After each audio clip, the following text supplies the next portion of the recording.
What is up, New World? Welcome back to the channel that helps animals. My name is Omni, and today we've got some pretty good New World update news for you.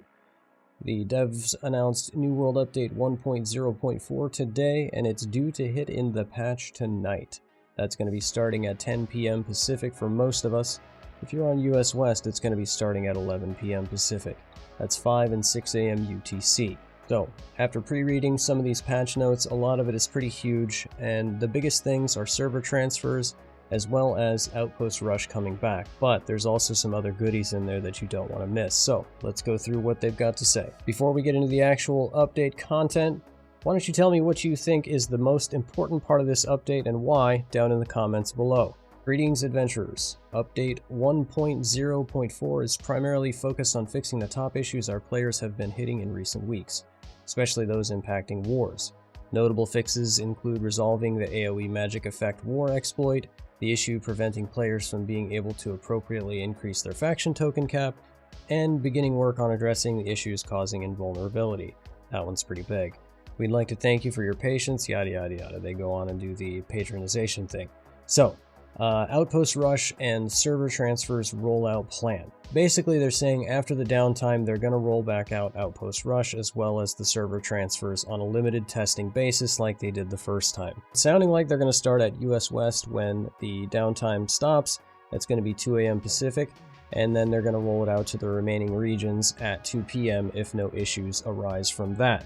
The Outpost Rush plan sounds a little bit different. They're starting in South America here, after the downtime is complete, and then they're going to slowly roll it out through the day as opposed to just doing it all at once on the additional servers.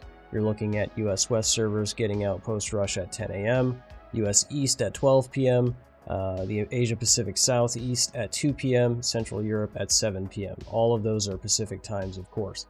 And then they go on to say that they really do intend on sticking to the schedule, but if something changes, then they'll notify us, which is basically what they did when the server transfers hit the fan last week. So, let's go into the general changes and some of the bug fix notes. Removed Everfall starting beach to funnel new players through the other 3 locations to increase the probability of new players and friends being able to start together. This is pretty cool, and Everfall is a centralized location, so this kind of makes sense. The first house discount reduces the purchase price but does not reduce taxes, so back when the server launched, the UI actually indicated that you would be getting half off your taxes on that first house. This clearly was not what they had in mind, but they are compensating any players who purchased a house before the UI effects went live with 2,000 coins. I mean, depending on what house you bought, that could only be 2 to 3 weeks in taxes, but I guess it's better than nothing. They slightly improved the performance within wars. This is good. Everybody knows how laggy it is in there if they're 60, so this is always a good thing. Slightly improved the performance of the life staff with changes to the passive abilities Mending Touch and Blissful Touch. For me, this is kind of big because I'm a life staff main, so I'm kind of wondering what these changes are going to be. Mending Touch is pretty much garbage right now, especially in PvP, because there's really only one PvP debuff that gets applied that you can remove. So if they're intending on adding some healing to Mending Touch to improve it, or something of that nature, that'd be great. My assumption is that with Blissful Touch, they're actually going to increase the area of effect, because if you notice on light attacks with the life staff, there's actually already a graphic in place for that area of effect, so maybe that's what they're intending on doing there. Who knows though, it could just be a slight healing increase or something of that nature.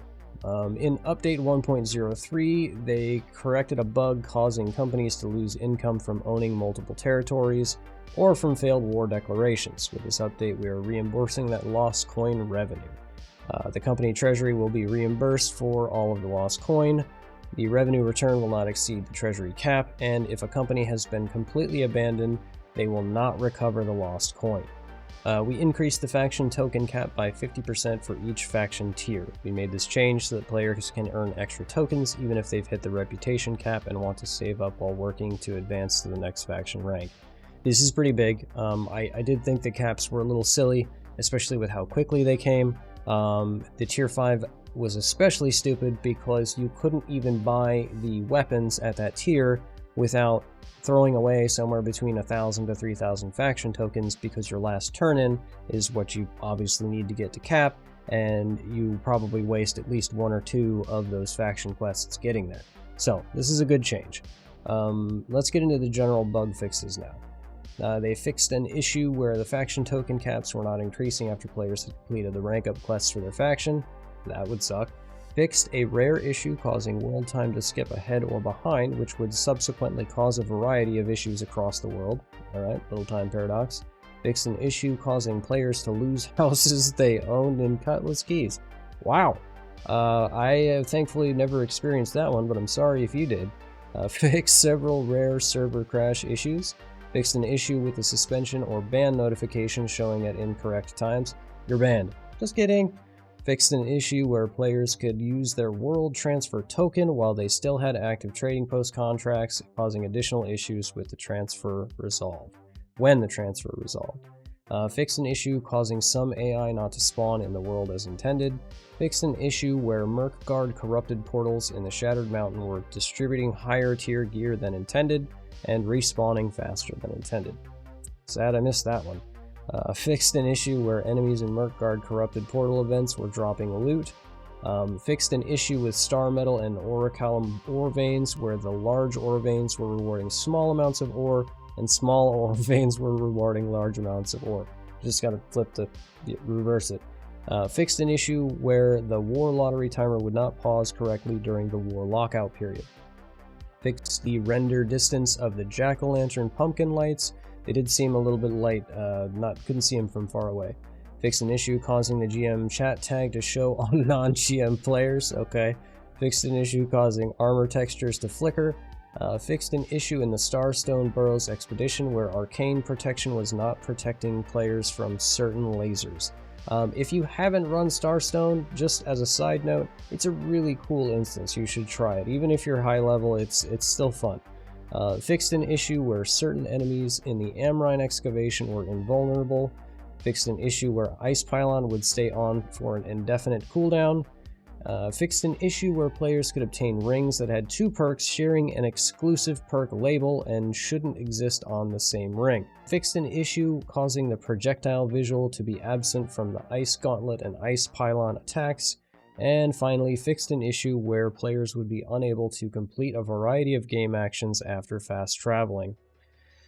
And now the speculative fixes. Again, like last week, these are fixes that they're kind of just throwing stuff at the wall to see what sticks with it. And it's probably due to them not knowing exactly what causes the issues, but doing something is probably better than doing nothing in these cases. Fixed a war exploit where players could use AoE magic effects to capture rally points without taking damage. Interesting.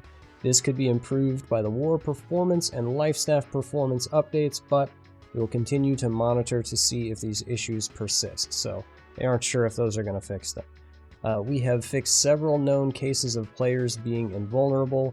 This issue is a top priority for our team, and we are continuing to track down fixes for additional causes of this issue. So it sounds like they probably fixed the window minimization issue, but there are a few other things lingering that maybe aren't out on YouTube yet that they're dealing with. We have speculatively fixed the issue where players could get stuck after leaving Outpost Rush.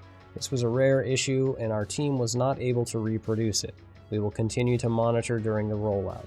I'm sure that as they get more people going in and out of Outpost Rush, that'll probably improve the odds of them fixing it. Well, what did you think? That's a pretty hefty patch in my opinion, lots of good fixes. We definitely needed the server transfers. There was a lot of grumbling going on about that, and I think it came just in time. Could have been a few days earlier, but at least it's here now. I'm super happy. Company's super happy. Let's go, Amazon.